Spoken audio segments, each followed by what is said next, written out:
Bonjour, donc aujourd'hui nous allons voir ensemble le début des 70 semaines, l'origine, la source, d'où vient cela, et éventuellement, ça va être un peu orienté parce que vous savez que que j'ai des grandes affinités avec l'Église adventiste et donc je voulais mettre en évidence sur quoi repose l'Église adventiste, c'est le pilier qui a permis à cette Église de se construire. Et nous allons voir, car cela a beaucoup de conséquences. Cela a mis en place la notion du sanctuaire céleste dans l'Église adventiste et aussi la crédibilité d'une personne qui est très importante, c'est-à-dire qui est appelée l'esprit de la prophétie, c'est-à-dire Ellen White. Voilà, donc nous allons voir donc, plusieurs décrets et nous allons voir aussi la vision particulière de l'Église adventiste aujourd'hui. Donc l'origine de tout cela, ça vient de Daniel 9, 25, qui dit: Sache-le donc et comprends, depuis le moment où la parole a annoncé que Jérusalem sera rebâtie jusqu'au Messie, au Machia, au conducteur, il y a 7 semaines et 62 semaines. Les places et les fossés seront alors rebâtis, mais en des temps fâcheux. Après les 62 semaines, après les 7 semaines et 62 semaines, le Messie, le Machia, sera retranché. Voilà, je vais m'attarder sur un aspect dans un premier temps, sur le lien de Daniel 9, 25 avec le déroulement pour arriver pour l'Église adventiste en 1844, c'est-à-dire à la fin des 2300 soirs et matins. Le point de départ donc est Daniel 9. C'est l'étude de Daniel 9 qui a conduit ce mouvement est né de Daniel 9. Mais nous verrons aussi que dans cette étude qu'il n'y a pas que beaucoup d'églises sont imprégnées de ça. Et dans les églises évangéliques aussi, la notion de Daniel 9 avec une vision différente est importante et constitue le fondement de leur foi. Donc en Daniel 9, nous constatons que le départ de la prophétie des 70 semaines part d'une parole. C'est le mot que nous retrouvons en hébreu à cet endroit-là, et dabar. Sache-le donc et comprends depuis le moment où la parole a annoncé que Jérusalem sera rebâtie. Voilà, le mot parole, c'est dabar. Alors, si l'on est honnête à première vue en voyant le texte, on constate que loin, le Machia arrive 7 semaines plus tard. Vous voyez, je vous le reprends. Sache-le donc et comprends, depuis le moment où la parole a annoncé que Jérusalem sera rebâtie jusqu'au Machia, au conducteur, il y a 7 semaines et 62 semaines, les places et les fossés seront rebâtis en des temps fâcheux. Donc quand on lit le texte, on s'aperçoit que le Machia arrive 7 semaines plus tard. Les fossés, les places et les fossés sont reconstruits pendant les 62 semaines, et au verset 26, après cette période, eh bien, le Machia est retranché, ou en hébreu, est coupé. Dans la croyance de l'Église adventiste, ou dans d'autres, nous allons voir, les 70 semaines commencent par l'un des décrets d'Artaxerxès. Par exemple, au chapitre 7, verset 11, c'est dit: Voici la copie de la lettre donnée par le roi Artaxerxès à Esdras. Voilà, déjà dans un premier temps, ce qui saute aux yeux, c'est qu'il y a une absence de parole. Une absence de parole. Nous voyons que Esdras reçoit la copie d'une lettre que le roi lui a adressée. Et après, nous allons voir petit à petit, en continuant dans l'étude, ce qu'il va lui dire plus précisément. Donc l'ange Gabriel, que Daniel avait vu précédemment dans la vision du chapitre 8, avait enseigné à Daniel en lui disant, à partir d'une parole. Le premier constat que nous pouvons faire est donc flagrant aux yeux de celui qui essaie de voir. Esdras n'a rien entendu. Il a reçu la copie d'une lettre qu'Artaxerxès lui avait adressée. Le choix pris par les théologiens est de chercher bien sûr dans la Bible l'origine de cette parole, qui a un lien avec la reconstruction de Jérusalem.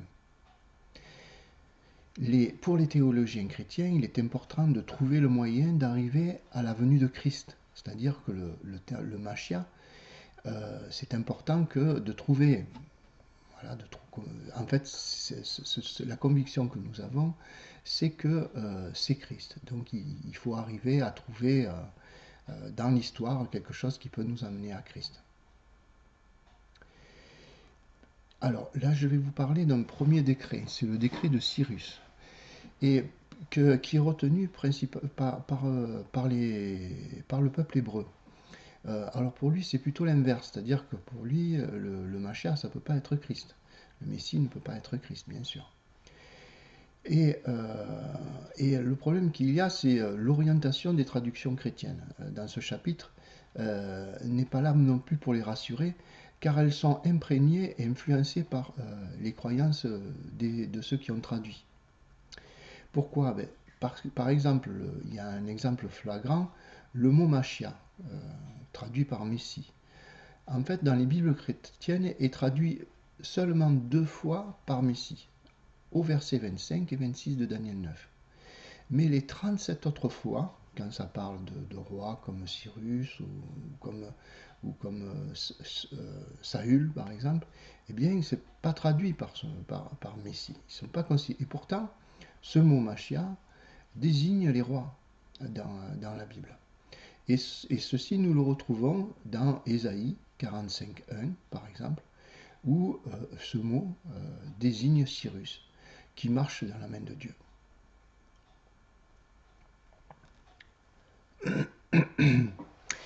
Ce que je voulais dire, c'est que, en fait, l'enseignement hébraïque mérite qu'on s'y attarde un instant, et particulièrement sur ce fameux personnage de Cyrus, le Machia Cyrus, que Dieu tient par la main. Au temps de Daniel, le chronomètre des 70 ans tournait.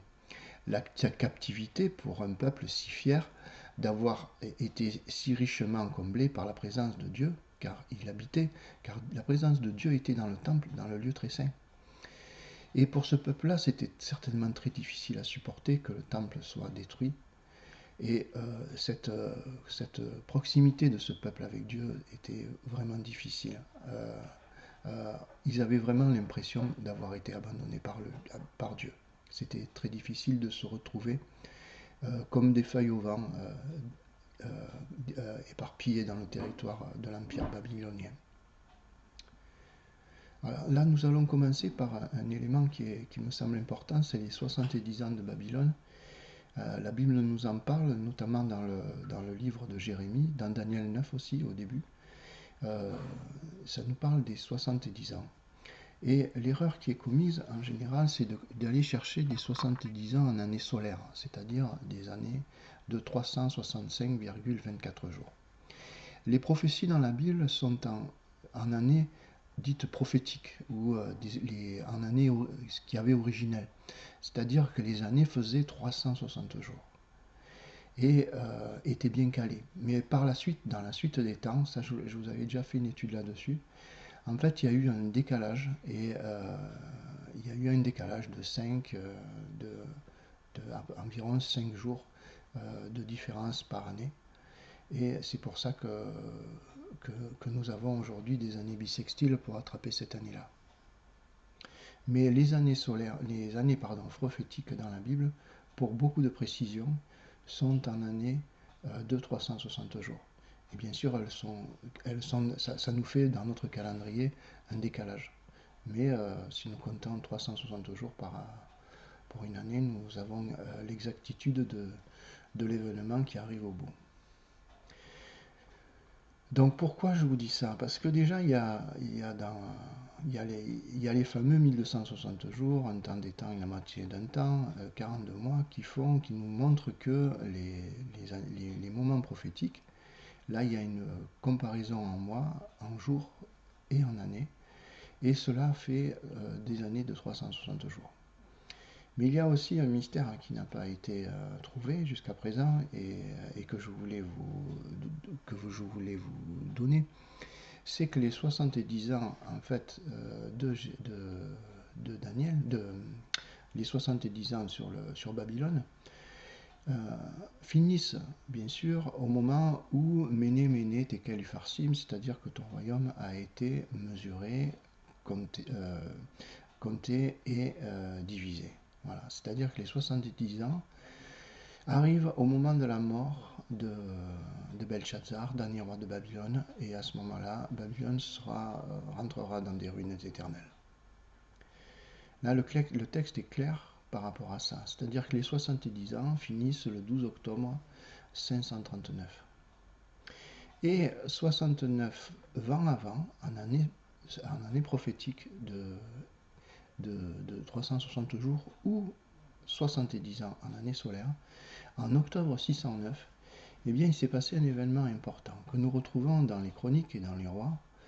C'est-à-dire que 3 mois après la prise de Babylone par le roi Nécho, après la guerre avec Josias qui perdra sa vie à Megiddo, eh bien, le roi Joachaz sera destitué par quelqu'un. Et c'est là où il faut faire attention aux traductions qui sont à cet endroit-là. Dans 2 Rois 23, 33, il faut voir en hébreu. En fait, il est dit que celui qui avait lié Nécho, le roi d'Égypte, à Ribla, voyez, c'est-à-dire qu'à ce moment-là, c'est Nabopolassar, le papa de Nebuchadnezzar, qui remporta une victoire contre Nécho et à Ribla, donc ça se retrouve en Syrie, et il va prendre, en fait, il va régner sur Jérusalem qui avait été pris quelques mois avant par le roi d'Égypte. Et il va imposer un tribut en or et en argent à Jérusalem, à ce moment-là. Donc c'est à ce moment-là, 69 ans avant, que vont commencer 69 ans d'années solaires que nous avons aujourd'hui, que vont commencer ces fameux temps. Et vous avez une confirmation dans 1 Chronique 36.3. Je vous encourage par exemple avec BibleHub ou avec d'autres moyens que vous trouverez de contrôler ce que je vous dis. C'est celui qui destitua le roi d'Égypte de sa domination sur Jérusalem, imposa un lourd tribut à la ville. Voilà. Et il mit à la place de Joachaz, fils de Josias, il est mis en place en fait Joachim.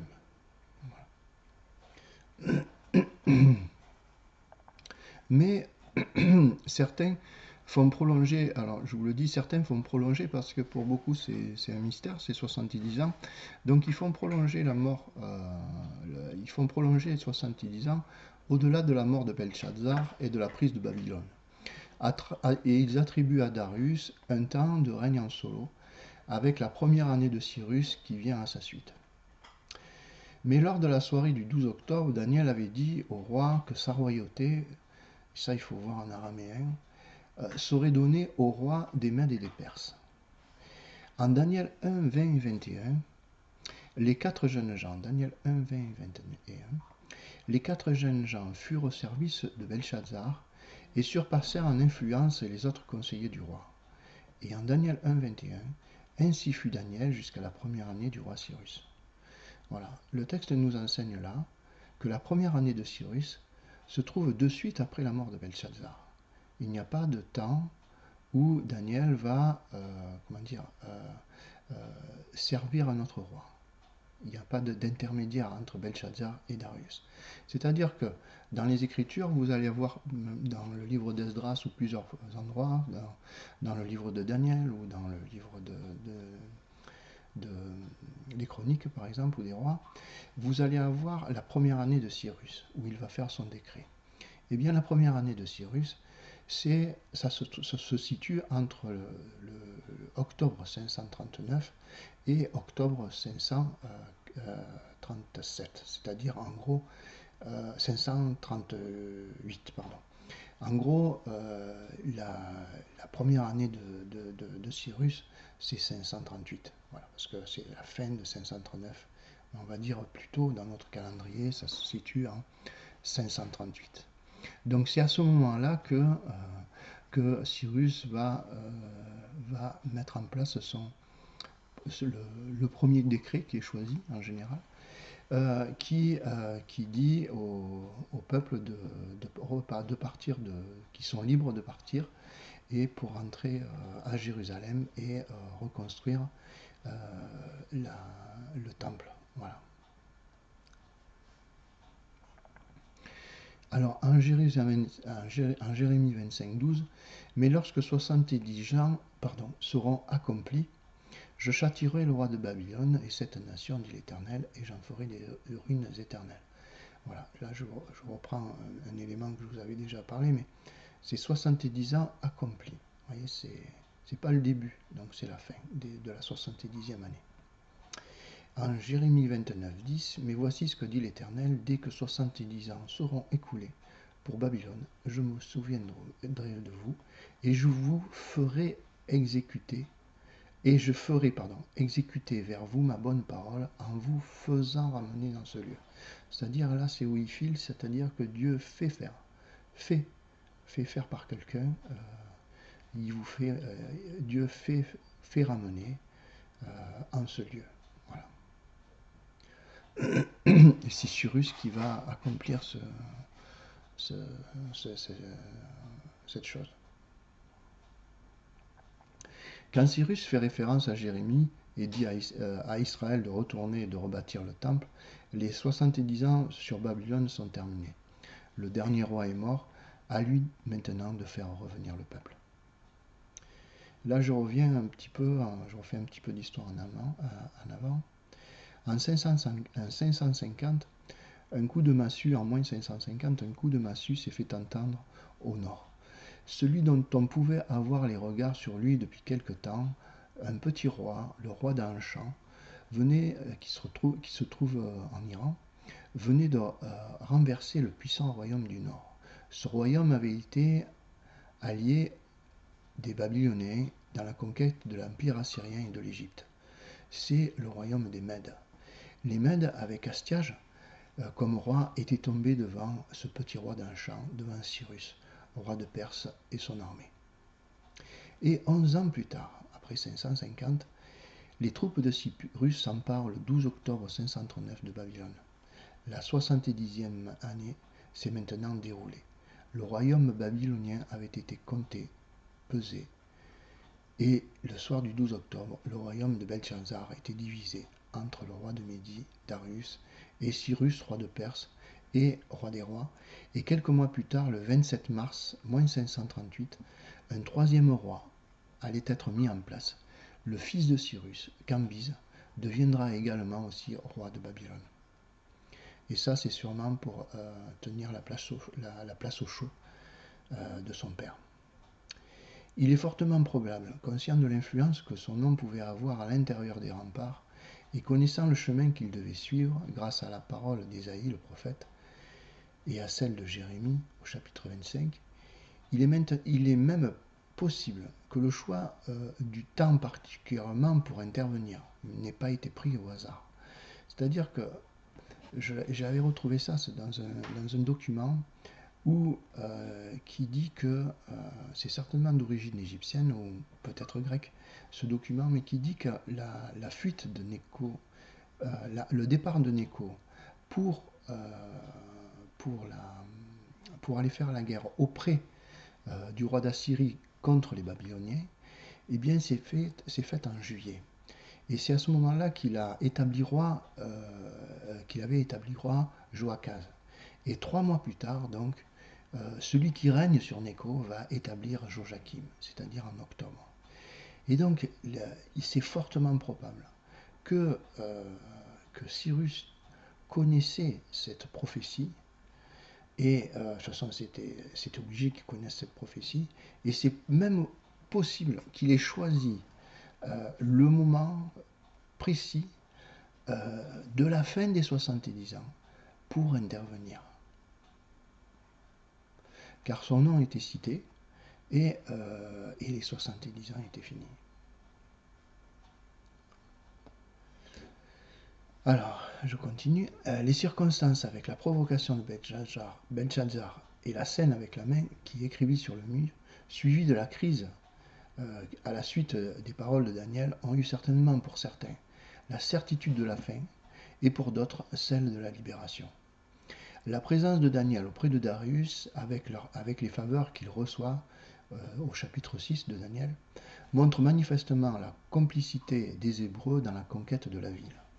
Car historiquement, la capitulation s'est faite sans résistance, avec malgré tout la mort du dernier roi de Babylone, Belshazzar, fils de Nabonid, comme l'avait annoncé le prophète Jérémie. Ce Messie Cyrus, la première année de son règne, va dire qu'elle soit rebâtie. Seul le décret de Cyrus accomplit en son temps et partiellement la prophétie des 7 semaines. Tous les autres décrets ne remplissent pas cette condition. Pour cette raison, il faut respecter les fils d'Israël dans leur interprétation de Daniel 9 et de leur esprit critique, qui est justifié, en tout cas ici, par les Écritures. Ce décret est balayé par certains, car en 2 Chroniques 36, la première année de Cyrus, roi de Perse, afin que s'accomplisse la parole de l'Éternel prononcée par la bouche de Jérémie. L'Éternel réveilla l'esprit de Cyrus, roi de Perse, qui fit faire de vive voix et par écrit cette publication dans tout son royaume. Ainsi parle Cyrus, roi de Perse. L'Éternel, le Dieu des cieux, m'a donné tous les royaumes de la terre et m'a commandé de lui bâtir une maison à Jérusalem, en Juda. Qui d'entre vous est de son peuple, que l'Éternel soit avec lui et qu'il monte. Dans Esdras 1, verset 4, le texte dit sensiblement la même chose. Cyrus, de vive voix et par écrit, exprime ce que Jérémie avait déclaré concernant le retour du peuple à Jérusalem pour y reconstruire le temple. Dans ces textes, il n'est pas fait allusion à la prophétie d'Ésaïe, seulement à celle de Jérémie. Dans tous ces différents textes, il n'est pas mentionné directement la reconstruction de Jérusalem. Et c'est ce qui est retenu par les théologiens chrétiens. C'est qu'ils disent qu'en fait, il n'y a pas de notion de reconstruction de Jérusalem dans ce décret, donc on ne peut pas le retenir. Mais celui qui veut le voir, le verra. Et celui qui préfère ne pas le voir, le verra ailleurs. Mais regardera-t-il vraiment avec les yeux de la vérité que Dieu nous impose? Quand il est dit, dans Esdras chapitre 1, verset 4, « Qui d'entre vous est de son peuple? Que son Dieu soit avec lui, et qu'il monte à Jérusalem, en Juda, et bâtisse la maison de l'Éternel, le Dieu d'Israël. C'est le Dieu qui est à Jérusalem, dans tout lieu où séjournent des restes du peuple d'Israël, du peuple de l'Éternel. Les gens du lieu leur donneront de l'argent et de l'or, des effets et du bétail, avec des offrandes volontaires pour la maison de Dieu qui est à Jérusalem. » La volonté de Cyrus exprime la reconstruction de Jérusalem, quand il demande au peuple de rentrer chez lui. Et surtout, une chose est importante, c'est que la déposition de 2 ou de 3 témoins est respectée dans cette... pourquoi? Alors, comme je vous l'ai dit, certains prétendent que Cyrus n'a pas accompli cette prophétie. Et pourtant, dans Ésaïe, chapitre 44, verset 28, il est dit « Je dis de Cyrus, il est mon berger, et il accomplira toute ma volonté. Il dira de Jérusalem qu'elle soit rebâtie, et du temple qu'il soit fondé. Ainsi parle l'Éternel à son oint, à Cyrus, qui tient par la main pour terrasser les nations devant lui. » Vous voyez, c'est stipulé. Il dira de Jérusalem qu'elle soit rebâtie. C'est Dieu, par la parole de Jérémie, qui dit ça. Dans Ésaïe 44, verset 13, quelques versets plus loin. « C'est moi qui ai suscité dans ma justice, c'est moi qui ai suscité dans ma justice, et j'aplanirai toutes ses voies. Il rebâtira ma ville, et libérera mes captifs, sans rançon ni présent, dit l'Éternel des armées. » Dieu n'a pas l'air dans ses paroles de rigoler. Quand il dit « Il dira de Jérusalem qu'elle soit rebâtie », et quand il le confirme en insistant « Il rebâtira ma ville », Dieu, je pense, serait descendu, lui tirer les oreilles s'il s'était mis en travers de son chemin. Mais Dieu n'a pas eu besoin de la contrainte avec Cyrus, comme il l'avait fait avec Pharaon. Les expressions de Cyrus, énoncées avant, dans les chroniques, démontrent sa prise de conscience que c'est par la volonté de Dieu qu'il est responsable de tous ces territoires et que la mission qui lui est confiée est de restaurer son peuple, son temple et sa ville. En 587, Sédécias, qui marcha sur les mêmes pas que son père Joachim, vit ce que le prophète Jérémie avait annoncé depuis le fond de son puits, d'où il avait été jeté. Et oui, la présomption du peuple d'Israël allait précipiter celui-ci sur un chemin dont le retour ne serait plus possible.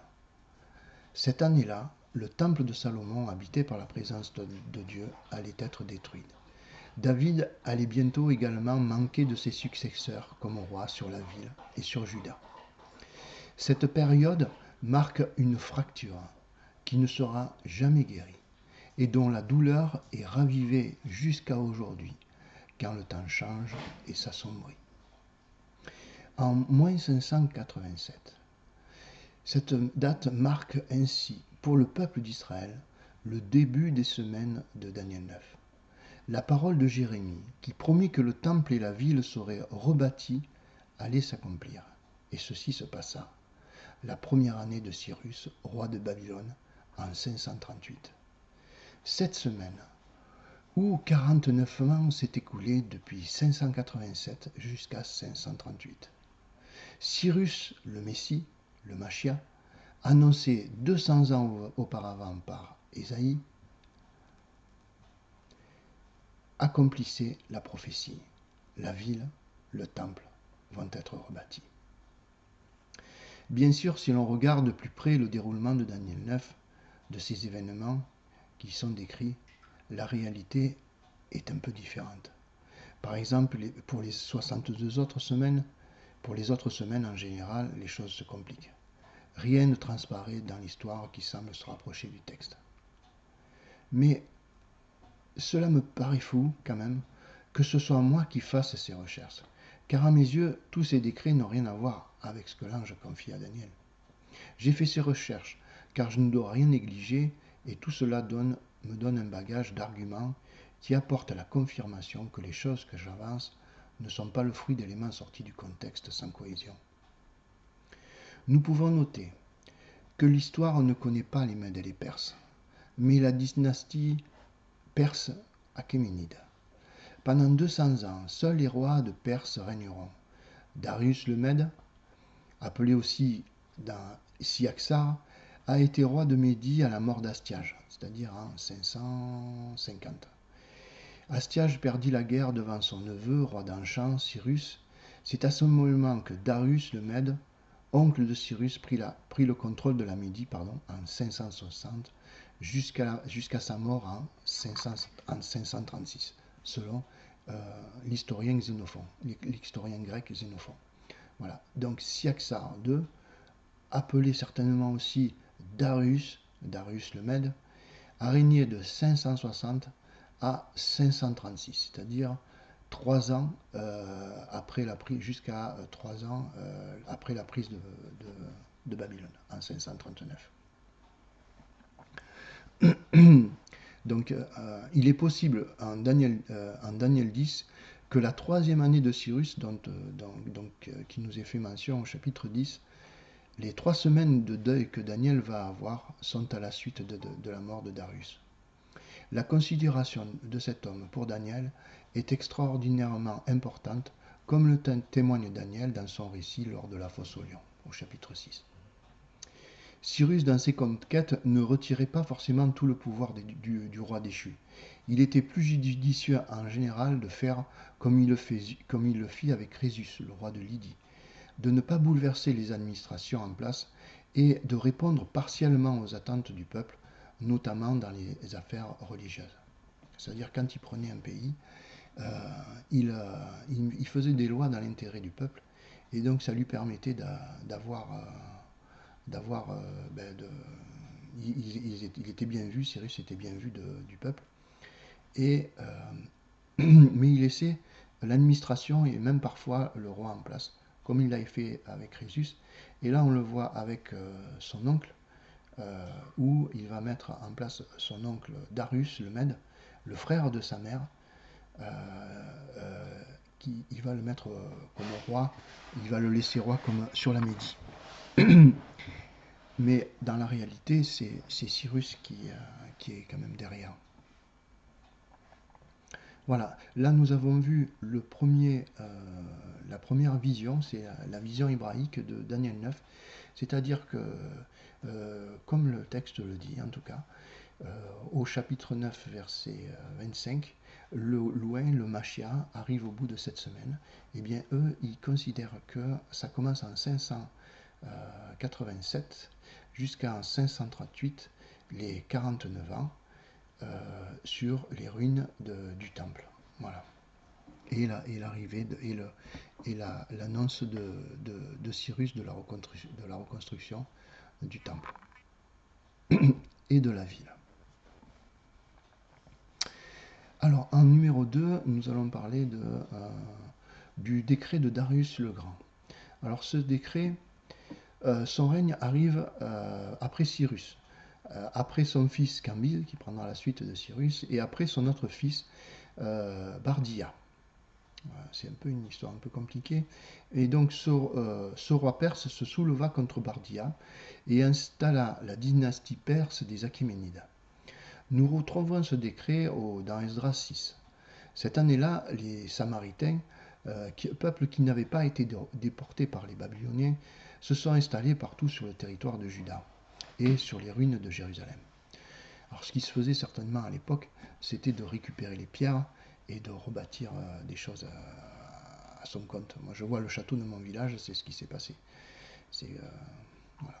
Un conflit s'installa donc avec le petit groupe de déportés qui étaient revenus de Jérusalem, de Babylone, et il y a eu un conflit avec ces Samaritains. Au moment de la reconstruction du temple, les Samaritains voulurent participer aux travaux. Mais les déportés qui étaient revenus mirent des obstacles à leur participation. Ils ne voulurent pas qu'ils participent. Et donc, les Samaritains mirent des obstacles à l'avancement des travaux du temple et à leur installation. Alors, la date de ce décret n'est pas citée dans la Bible. Il est avancé, alors j'ai vu plusieurs dates, mais j'ai vu la date de 515. L'histoire nous enseigne que ce roi perse est aussi pharaon d'Égypte. Voilà, c'est après Cyrus, son fils Cambyse va conquérir l'Égypte et il sera le premier pharaon perse d'Égypte. Et donc, après lui, il y aura Bardia, mais ce sera Darius qui sera aussi roi d'Égypte. Et lui régna de 521 jusqu'en 486. Alors, pour revenir au décret, on peut retenir un élément qui peut être conforme au texte de Daniel. En Esdras chapitre 6 verset 12.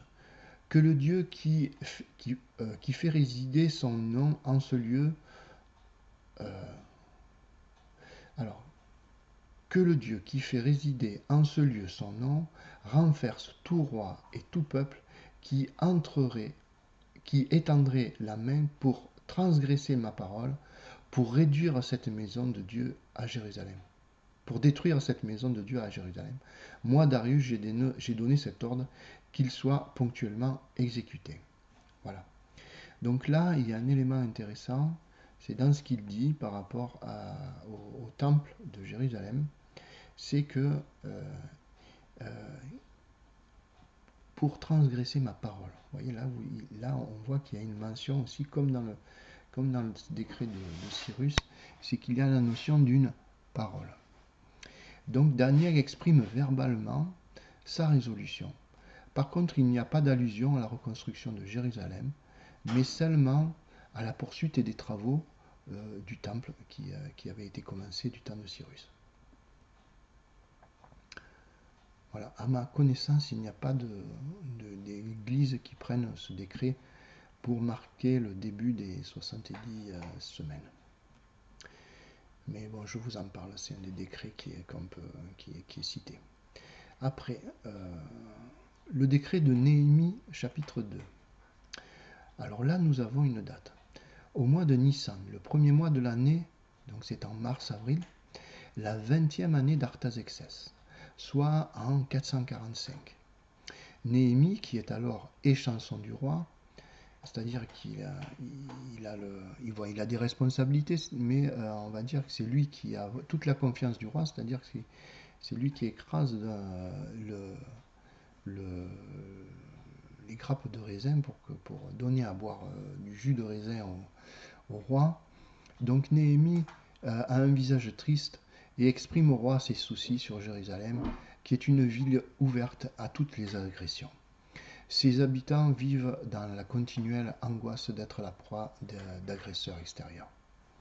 Le roi demande alors à Néhémie quel est le sujet de sa tristesse. Et Néhémie répond: comment n'aurais-je pas mauvais visage lorsque la ville où sont les sépulcres de mes pères est détruite et que ses portes sont consumées par le feu.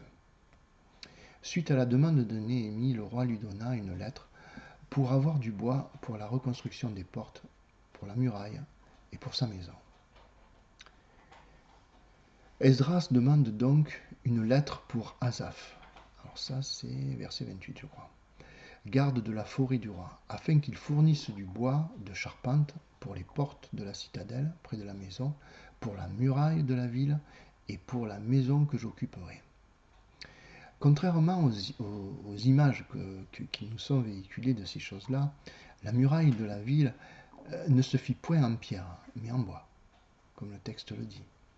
Ces remparts de fortune allaient repousser l'envie de certains de détruire ce qui avait été reconstruit du temple et de préserver un espace où le peuple pouvait se réfugier. En Néhémie 6,15, la rapidité des travaux, soit 52 jours, et la date de la fin des travaux, le 25e jour du mois de Elul, nous indiquent avec précision non pas la date du décret, c'est-à-dire que là, nous sommes certainement au moins une année plus tard pour que les arbres puissent être coupés, que Jérémie, etc., arrive à Jérusalem, où tous ces travaux sont mis en place. Contrairement à ce que certains disent, que là, on peut revenir exactement à quel jour c'était de la première année, parce que c'est 52 jours plus tard, non, ça c'est pas crédible. Là, il y a le démarrage, donc dans Néhémie 6,15, du démarrage, quel jour les travaux ont démarré, mais c'est pas la 20e année d'Artaxerxès. Vous voyez, des fois, il y a des idées reçues que nous avons, qu'il faut corriger. Mais celle-là n'est pas très importante. Donc la rapidité de la réalisation des travaux nous confirme les matériaux choisis pour pallier à l'urgence. C'est-à-dire que là, en 52 jours, pour construire tout autour d'une muraille et rebâtir les portes, pour un peuple qui n'était pas très nombreux, c'est impossible. Aller chercher des pierres, les tailler, tout ça, c'était pas possible. Donc là, on voit avec la rapidité que en fait, ils ont fait une palissade en bois.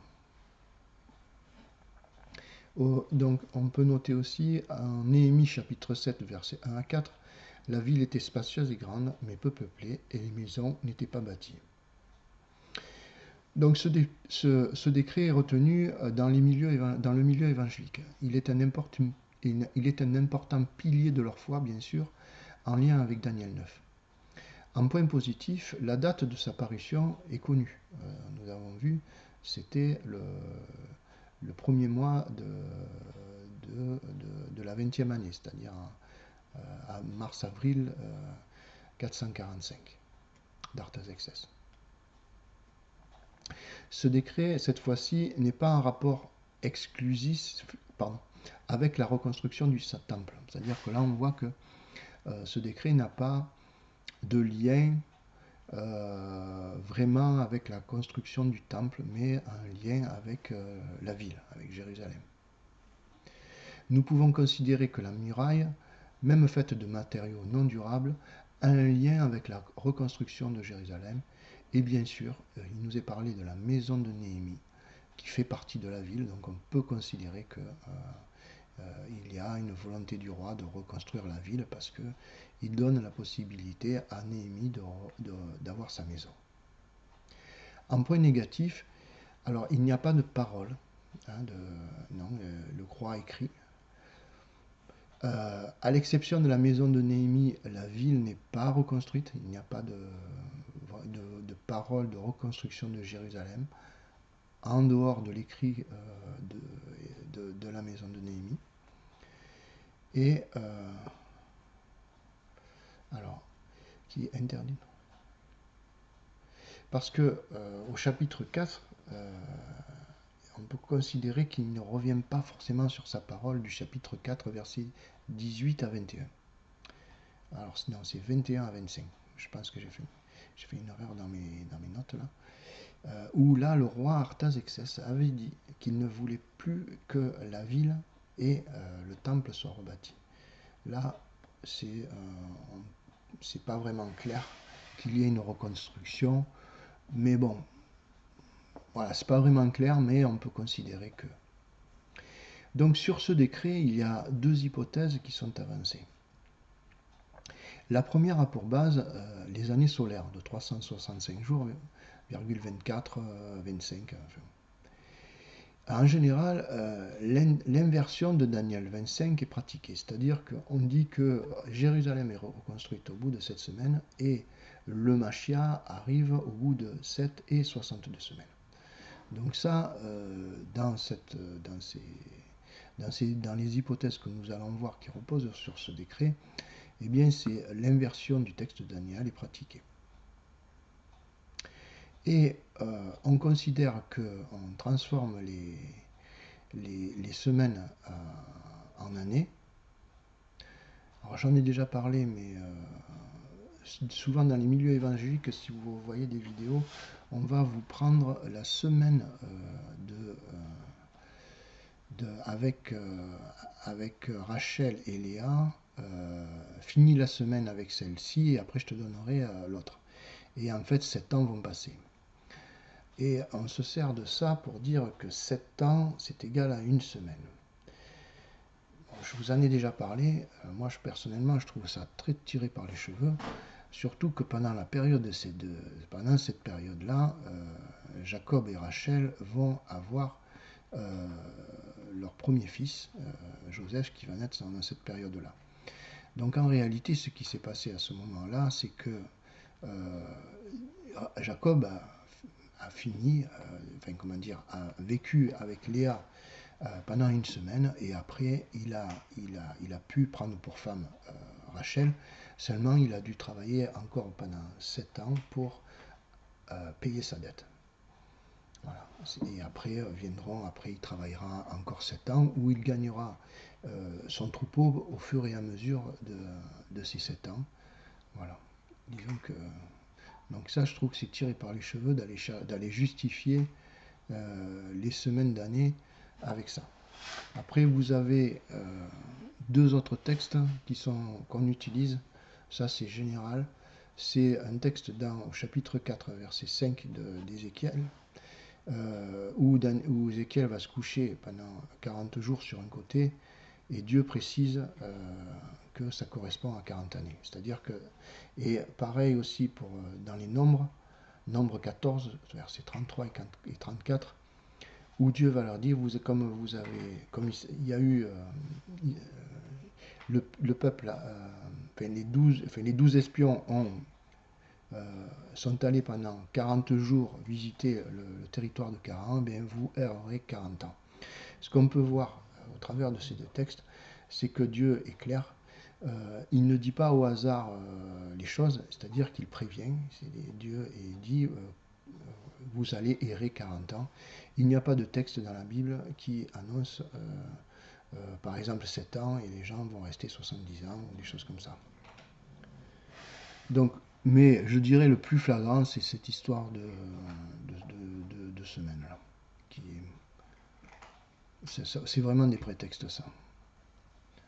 Moi, je vous dis ça pour que, quand vous entendrez ces choses, vous ayez un esprit critique. Alors,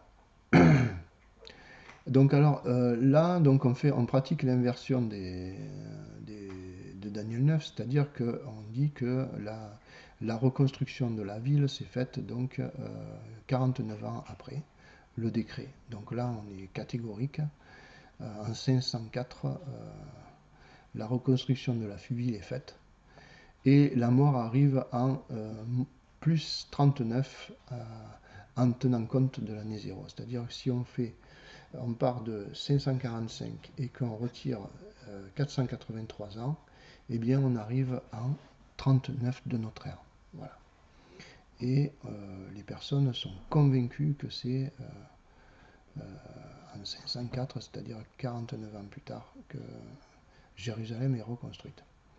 Et la dernière semaine de Daniel, du verset 26, est divisée en deux, soit 1260 jours avant le retour du Christ et 1260 jours, c'est la durée des coupes après le retour du Christ.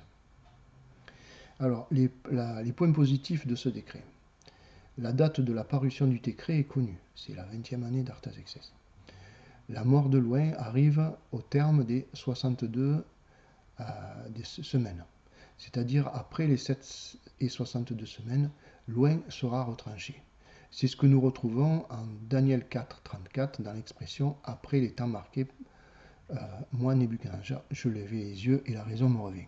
C'est-à-dire que c'est dit après, au verset 26 de Daniel 9, après les 7 et 62 semaines, Loin sera retranché.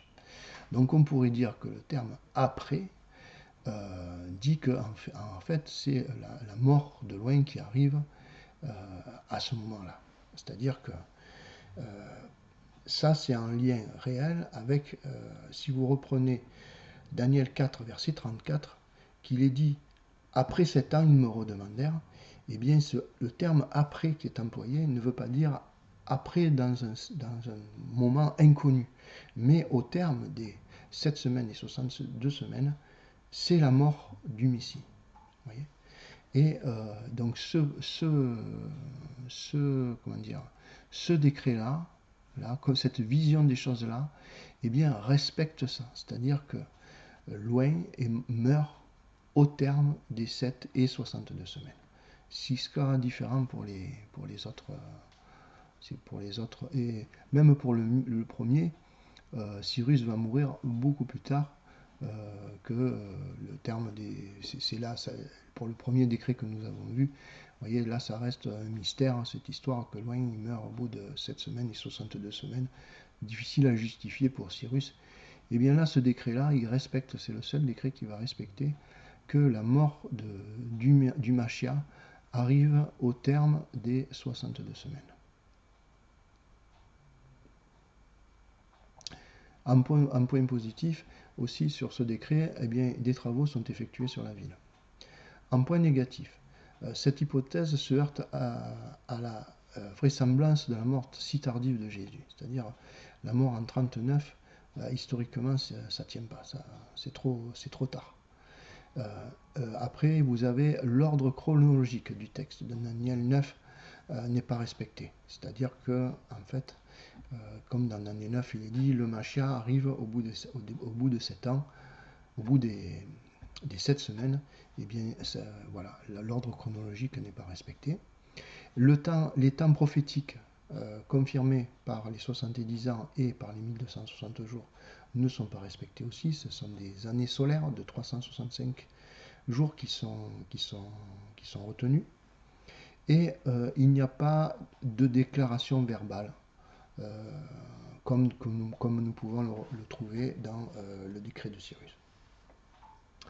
Voilà. Alors, sur ce décret, il y a dans le mouvement évangélique une autre vision des choses. Et l'autre hypothèse est plus compliquée. Elle considère les temps en années prophétiques de 360 jours. Donc le même schéma sur l'inversion des événements est pratiqué, c'est-à-dire que la reconstruction de la ville est faite de manière affirmative aux 7 semaines. Alors c'est aux 7 semaines en année de 360 jours. C'est toujours pareil, convaincu que le temple, toute la ville a été reconstruite à ce moment-là.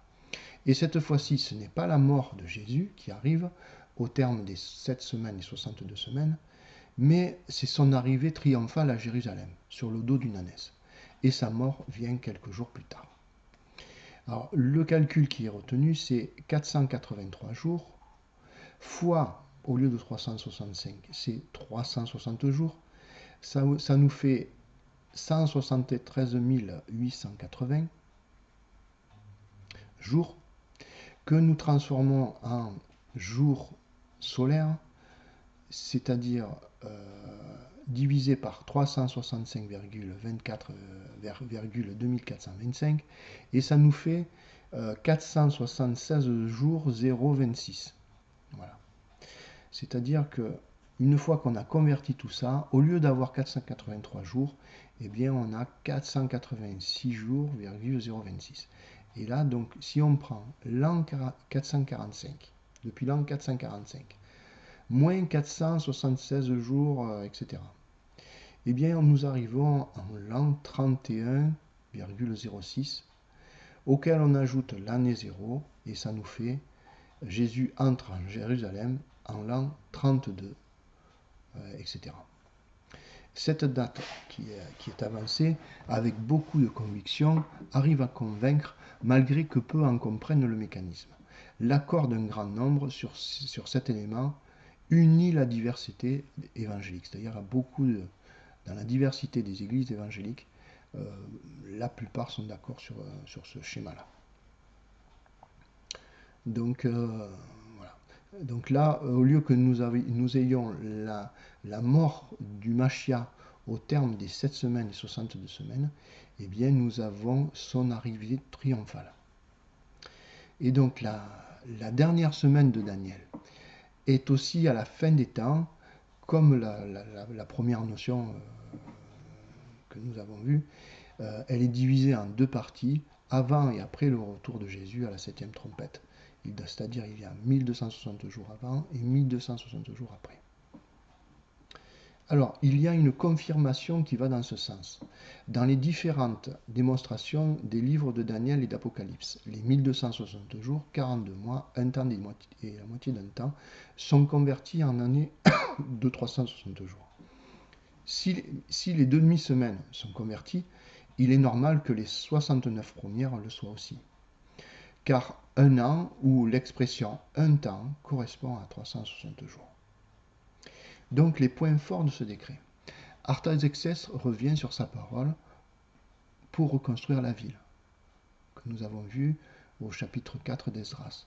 Apparemment, il revient sur sa parole pour reconstruire la ville. La date du décret, le premier mois de la 20e année, la date du décret est connue. Les années prophétiques en année de 360 jours sont respectées. La mort de Jésus en 32 est crédible. Les points faibles. La chronologie des événements décrits en Daniel 9 n'est pas respectée. C'est-à-dire que le Mashiach qui arrive au bout des 7 semaines, c'est pas respecté. Il n'y a pas de confirmation dans la Bible que la durée des coupes dure 1260 jours. Toujours établir une vérité en ayant un élément de confirmation.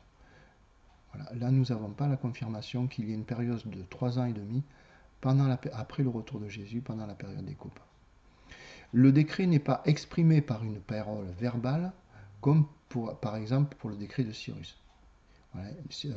Artaxerxès n'exprime rien par la parole. À la suite de la demande de Néhémie, il écrit. Il ne va rien exprimer. Et mis à part la maison de Néhémie, il n'y a pas d'autorisation de rebâtir la ville. Voilà, ça c'est un constat, surtout que nous le voyons un peu plus tard, écrit.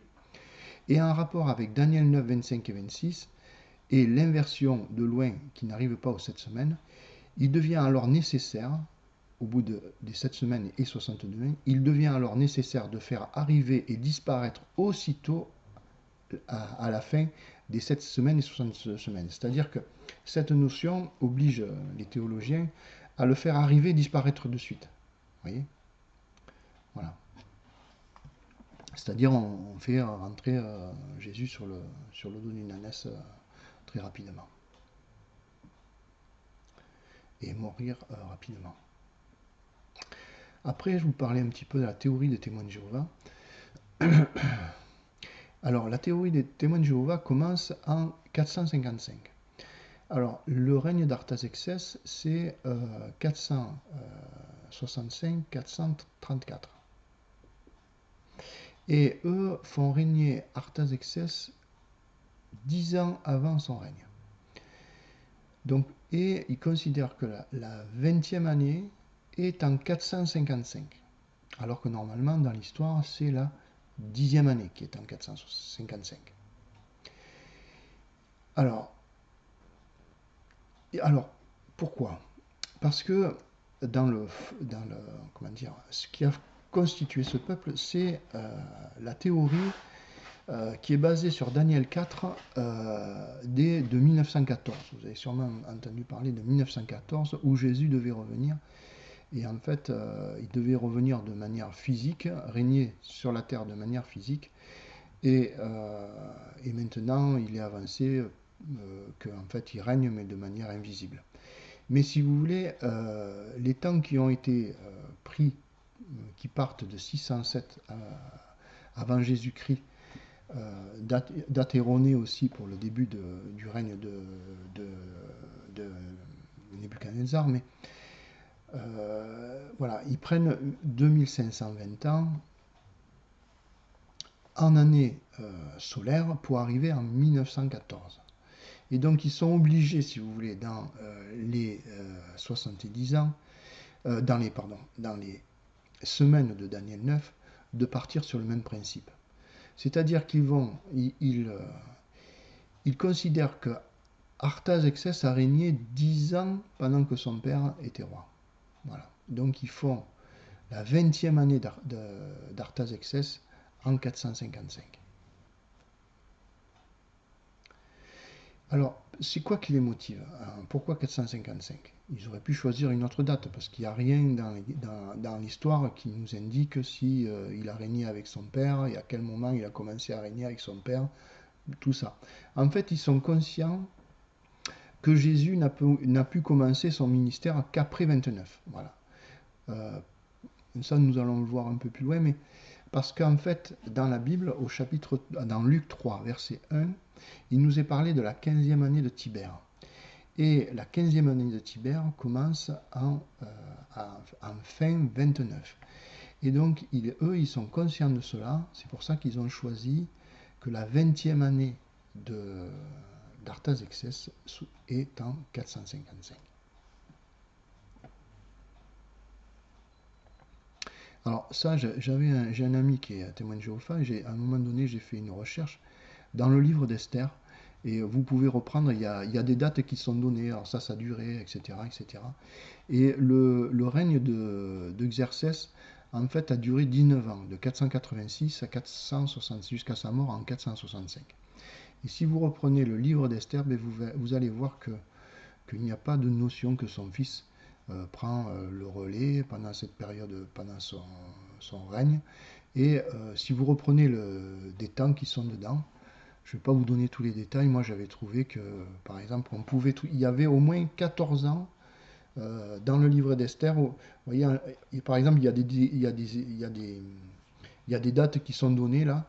Et on peut prouver qu'en tout cas, au moins pendant 14 ans, il n'est pas parlé de règne de quelqu'un d'autre que de Xerxès. Voilà. Alors, les points positifs, alors, ils se sont trompés à un an près, parce que c'est-à-dire que la 15e année de Tibère, en fait, c'est ce qu'il faut, dans le calcul des années, il ne faut pas quand c'est des années de roi, il ne faut pas prendre les années de, comment dire, calendrier.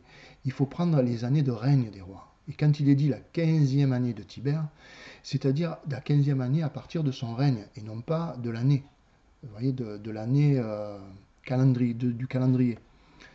C'est quand c'est des années de roi, c'est à partir c'est au moment de l'année, euh, c'est-à-dire pour lui par exemple, il a commencé à régner le 18 septembre 14, et bien la 15e année de Tibère commence après le 18 septembre 29.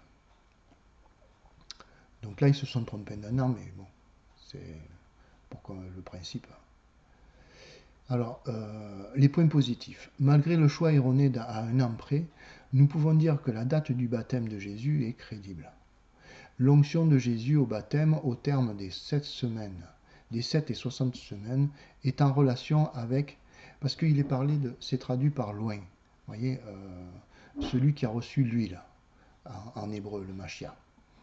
Et dans Luc 4, verset 18, c'est dit « L'Esprit du Seigneur est sur moi parce qu'il m'a oint pour annoncer la bonne nouvelle aux pauvres. » Voilà, ça c'est la phrase de Jésus quand il se fait baptiser.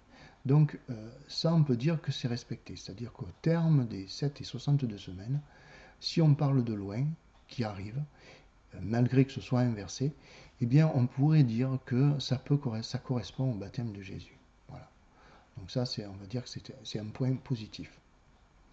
Alors, le choix du décret de la 20e année récupère aussi tous les points positifs, parce qu'il y a eu deux visions des choses par rapport à... Il y a eu, leur foi a été à un moment basé sur celui du chapitre 7 comment dire, d'Esdras, c'est-à-dire celui de la 7e année, où au lieu de le mettre, on va le voir plus tard, mais en 447, ils l'ont mis plus tard, c'est-à-dire qu'ils ont trafiqué un petit peu au départ le règne d'Artaxerxès, le faire arriver 2 ans plus tard, mais devant les évidences, ça a été modifié pour récupérer plutôt la 20e année, où là ça devenait éventuellement plus crédible avec 10 ans de règne avec son père, et aussi il y a des éléments qui sont présents dans le décret de Néhémie, qui ne le sont pas dans le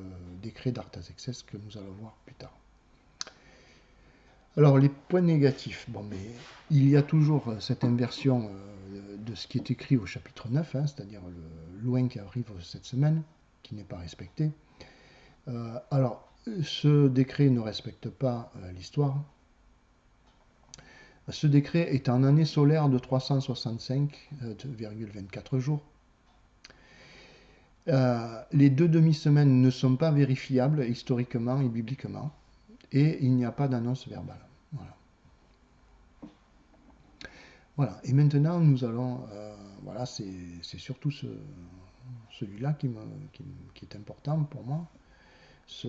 Cette vision, c'est donc l'autre décret, le quatrième, c'est le décret d'Artaxerxès de la 7e année, que nous retrouvons c'est le décret dit de la 7e année d'Artaxerxès, plutôt, dit de la 7e année de l'Artaxerxès, que nous retrouvons au chapitre 7 d'Esdras. Mais avant ça, on va reprendre ce que dit le texte de Daniel 9. Sache-le donc, et comprends, depuis le moment où la parole a annoncé que Jérusalem sera rebâtie, jusqu'au Mashiach, il y a 7 semaines. Nous avons vu précédemment au début de l'exposé l'absence flagrante du manque de parole se fait sentir. À la place de une parole, dans Esdras chapitre 7 verset 11, Esdras le sacrificateur et scribe reçoit la copie d'une lettre envoyée par le roi Artaxerxès. Voilà. Alors, il y a un problème certainement derrière la démarche du roi. Au chapitre 4, versets 21 à 25, Le roi Artaxerxès avait cédé devant l'insistance des Samaritains pour que les Juifs revenus de Babylone arrêtent les travaux de la ville et du temple. Esdras chapitre 4 verset 21. En conséquence, Artaxerxès qui parle, ordonnez de faire cesser les travaux de ces gens afin que cette ville ne se rebâtisse point avant une autorisation de ma part. Verset 24. Alors s'arrêta l'ouvrage de la maison de Dieu à Jérusalem. Il fut interrompu jusqu'à la seconde année de règne de Darius II, roi de Perse. Auparavant, son grand-père d'Artaxerxès, le roi Darius le Grand, n'avait pas eu la même attitude. Devant l'insistance des Samaritains, il s'était référé au décret qu'avait émis Cyrus sur la maison de Dieu. La loi des Perses étant irrévocable, il n'avait pas dû faire barrage aux paroles précédentes et aussi vraisemblablement à la volonté de Dieu. La motivation du roi au chapitre 7 laisse penser que sa motivation n'est pas le respect de la liberté de conscience, mais la crainte de Dieu. Que tout ce qui est ordonné, dit-il au chapitre 7, verset 23, que tout ce qui est ordonné par le Dieu des cieux se fasse ponctuellement pour la maison du Dieu des cieux, afin que sa colère ne soit pas sur le royaume, sur le roi et sur ses fils. La motivation du roi, dans le décret du chapitre 7, après l'opposition du chapitre 4, le roi est maintenant motivé par la peur, pour son royaume, pour lui et pour ses fils. Il va donc permettre aux Hébreux de pratiquer leur culte et de ne pas faire obstacle. L'histoire du festin de Belshazzar a pu revenir à sa mémoire, tout comme probablement encore à cette époque-là, ce qui s'était passé pour l'Égypte, Pharaon et de tous les premiers-nés. Alors, l'essentiel de ce décret concerne les sacrifices. Esdras chapitre 7 versets 16 et 17. Tout l'argent que tu trouveras dans la province de Babylone, et les dons volontaires faits par le peuple, les sacrificateurs pour la maison de leur Dieu à Jérusalem. En conséquence, tu auras soin d'acheter avec cet argent des taureaux, des béliers, des agneaux, et ce qui est nécessaire pour les offrandes. Et tu les offriras sur l'autel de la maison de votre Dieu à Jérusalem. Alors, un élément représente pour cette... Alors, là, nous voyons que ce décret touche uniquement ce qui est lié au sacrifice. Et que la motivation du roi, comme ce qu'avait demandé Dieu pour Pharaon, c'était d'avoir la liberté de vivre leur culte. Alors, pour certains, il y a un élément qui représente la reconstruction de Jérusalem, c'est le verset 25.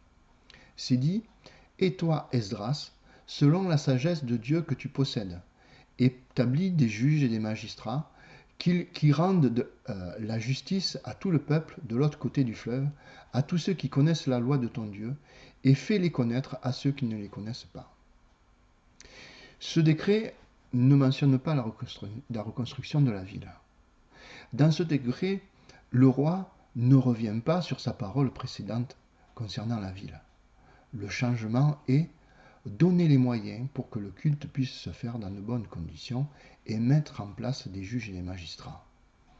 Ce que l'on peut constater ici, lors des conquêtes, les Perses laissaient une autorité royale avec l'administration qui permettait d'éviter le chaos et ainsi de prélever des impôts. Depuis la mort du dernier roi, de la descendance de David, personne n'avait pu être un conciliateur et rassembleur pour ce petit peuple. Les clés données à Esdras, les clés données par le roi Artaxerxès à Esdras, allaient lui permettre de commencer cette réforme. Et avec la venue plus tard de Néhémie, cela allait compléter les progrès faits depuis le retour du peuple. La 7e année. Pour certains qui connaissent ce décret, il est spontanément parlé de 457, la 7e année d'Artaxerxès.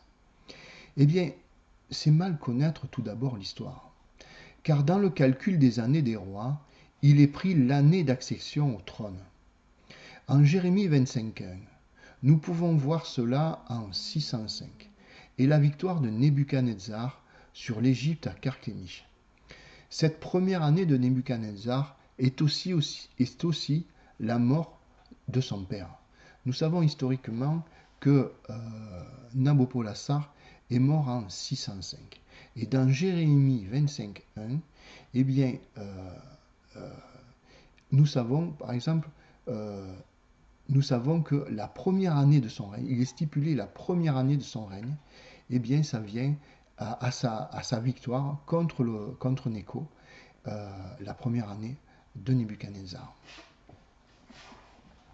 Ce qui nous fait dire que la mort de Xerxès s'étant déroulée en 465, la première année d'Artaxerxès est donc 465.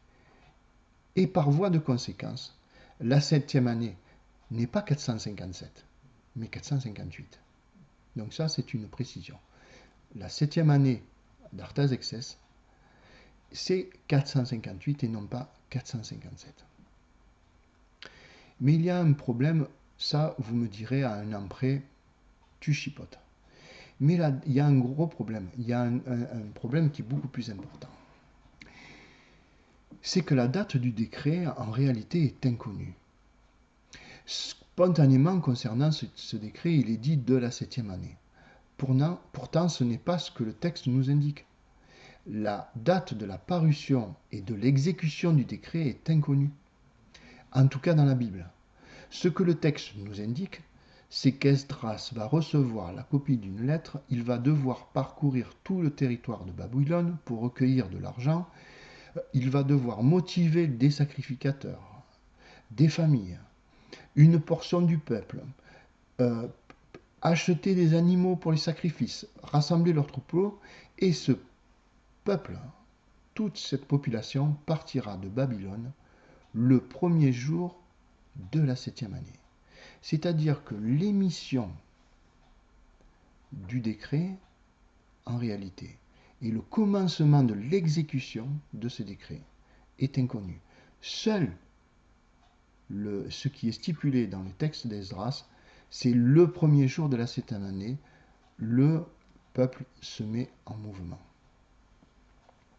Esdras chapitre 7, versets 7 à 9. Plusieurs des enfants d'Israël, des sacrificateurs et des Lévites, des chantres, des portiers, des Nétiniens, vinrent aussi à Jérusalem la 7e année du roi Artaxerxès.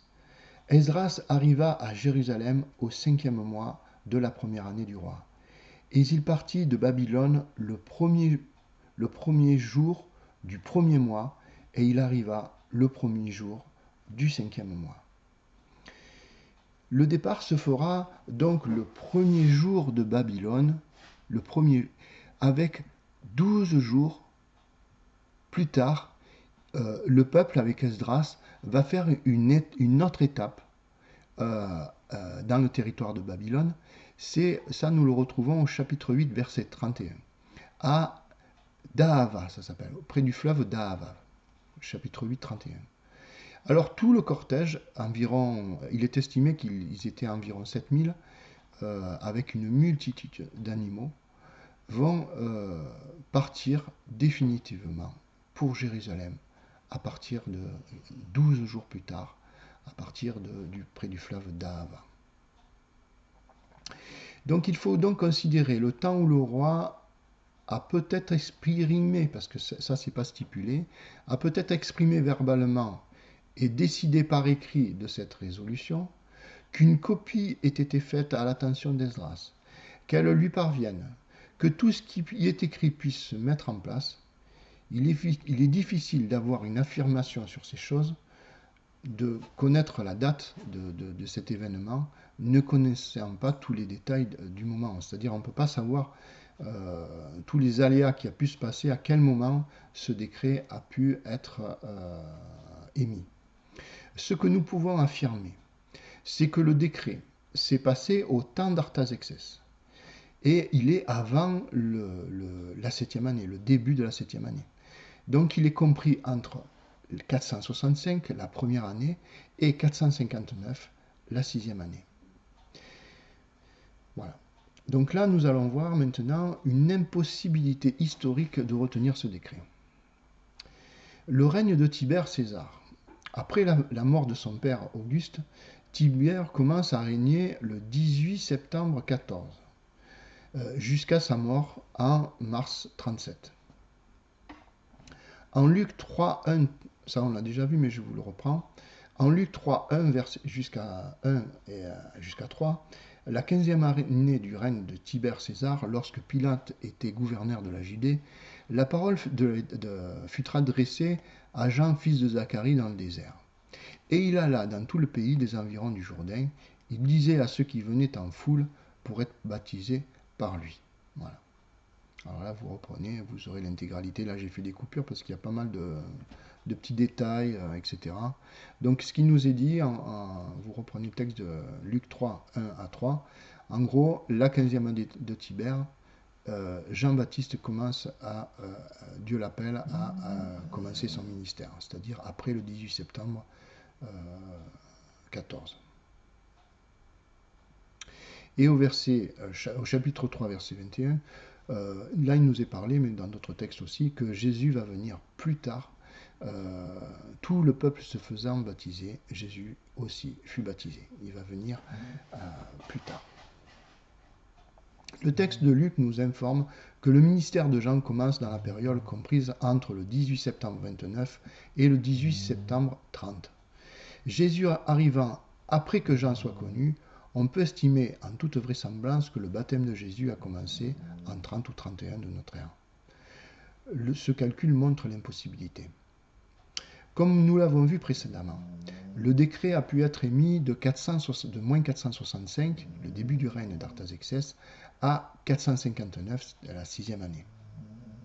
Et si nous retirons 483 ans, eh bien nous arrivons en l'an 24, avec 459, c'est-à-dire la notion la plus tardive.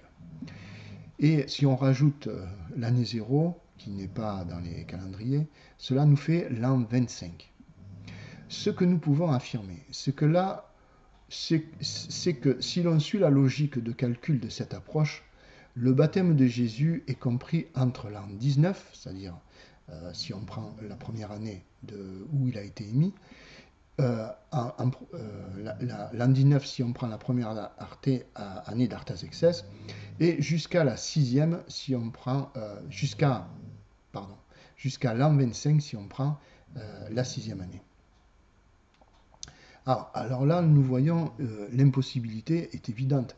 Comment Jésus aurait pu être baptisé entre 11 ans à 5 ans avant son baptême, car nous avons vu que Jean-Baptiste commence son ministère après le 18 septembre 29, et donc Jésus sera baptisé en 30. Et là, on ne voit pas comment Jésus pourrait être baptisé au mieux en 25. Donc l'impossibilité est évidente. Alors maintenant, nous allons voir une preuve qui nous montre que ce décret-là, particulièrement, ne concerne pas Jérusalem.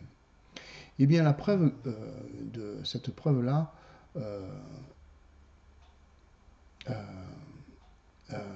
parce qu'il ne faut pas oublier, car depuis que le Artaxerxès avait émis l'interdiction au peuple de reconstruire la ville et le temple, eh bien, les travaux n'ont pas repris. Alors, dans le texte de Esdras 4, il nous est dit que les travaux concernant le temple ne reprendront que bien plus tard, après la mort d'Artaxerxès, c'est-à-dire au temps de Darius II. Mais concernant la ville, eh bien, le texte d'Esdras 7 ne mentionne pas la reconstruction de la ville, mais nous avons en plus une preuve, c'est-à-dire que 14 ans plus tard, quand il y a eu, 14 ou 15 ans plus tard, quand il y a eu la fin des travaux concernant les murailles, tout ça, au chapitre 4, dans Néhémie 7, 4, c'est dit que la ville était spacieuse et grande, mais peu peuplée, et les maisons n'étaient pas bâties. Voilà.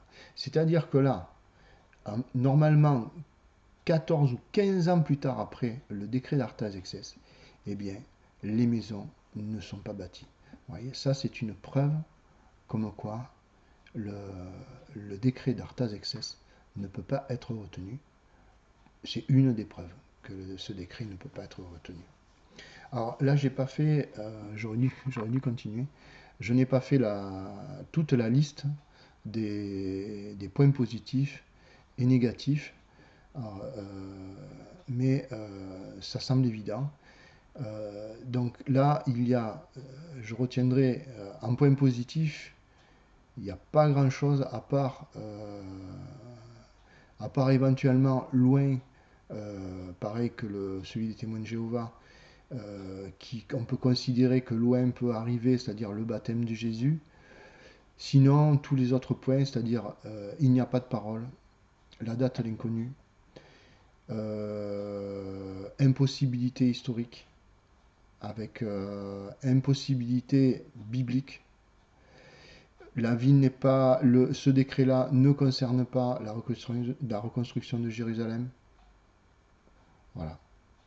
Alors, ce qu'il faut comprendre dans tout ça, c'est que moi, quand je discute, vous voyez, ce document, je l'ai envoyé à des théologiens adventistes.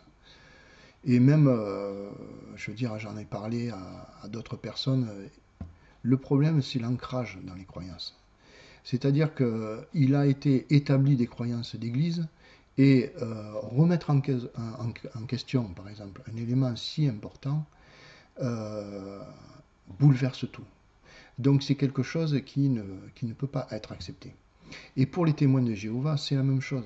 C'est-à-dire que redéfinir, revoir ces choses-là, c'est remettre en question la crédibilité au sein de leur propre Église, comme étant l'Église qui a reçu la vérité. Notamment pour eux, c'est 1914, et pour l'Église adventiste, c'est 1944, 1844, avec Jésus qui exerce dans le lieu très saint du sanctuaire, qui a commencé son ministère dans le lieu très saint du sanctuaire. C'est-à-dire que ces églises ont un fondement biblique et c'est très difficile de remettre ces choses-là. Et c'est ça que je voudrais mettre en évidence. Et ça ne veut pas dire qu'il faut quitter vos communautés. Au contraire, il faut être des gens éclairés, mais sur la parole de Dieu, et ces choses-là vous doivent vous rendre méfiants sur c'est que en fait, quel que soit l'endroit où vous vous trouvez, et même seul, c'est toujours analyser les choses avec un esprit critique par la parole de Dieu et faire attention aux doctrines qui nous rassurent. Voilà. Donc là, j'espère que... Alors, je fais ce que je peux. J'ai fait pas mal de recherches pour faire ça. Après, l'exprimer verbalement, c'est très difficile. Le rendre accessible, là, je comprends bien que peu d'entre vous arriveront à aller jusqu'au bout de cette étude, parce qu'elle est pas... C'est pas facile, quoi. Mais j'espère que vous allez méditer ça dans vos consciences et vous allez titiller un petit peu les institutions pour qu'elles évoluent. Voilà, alors, je suis dans mon coin, je fais mes petites études, vous voyez, et des fois c'est pas facile. Vous voyez, j'envoie des courriers partout à des gens qui connaissent l'hébreu, je leur donne plein de trucs et tout ça, et j'ai que des, enfin, pratiquement que des non-retours, c'est-à-dire qu'on ne me répond pas. J'ai pas beaucoup d'encouragement, c'est pas facile tous les jours, mais bon, c'est comme ça. Je sais très bien que tout ce que je fais, on ne voit pas la graine qui pousse dans la terre. C'est comme ça. Dieu me demande de la patience. Ça viendra en son temps où j'entendrai petit à petit parler de ces choses qui seront reprises. Et j'espère qu'elles tomberont dans de bonnes mains. Voilà. En tout cas, si vous connaissez des bonnes mains bien disposées dans leur cœur, qui ont une bonne notion de Dieu, et bien, allez vers eux en priorité. Voilà, je vous remercie.